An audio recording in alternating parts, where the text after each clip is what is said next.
Ahoj, já jsem Patrik Gec. Ahoj, já jsem Jirka. A tohle to jsou debilníky Cilenky. Ahoj, já jsem Natála. Ahoj, já jsem Lenka. A teďka něco o mně. Takže, hraju 2 sporty. Oba 2 mi hodně jdou. Je to basket a vybíjena.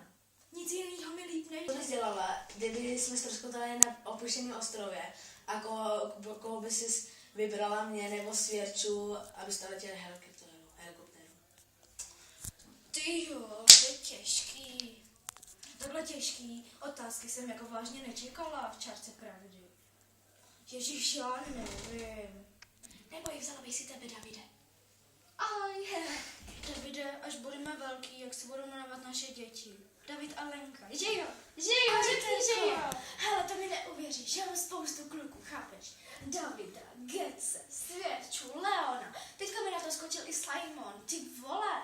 Já jsem taková ďáblice, oni prostě vůbec netuší, že jsou, že tohle, že jich je tolik. A já jim pořád říkám, ne, nebojte se, že je můj jedinej.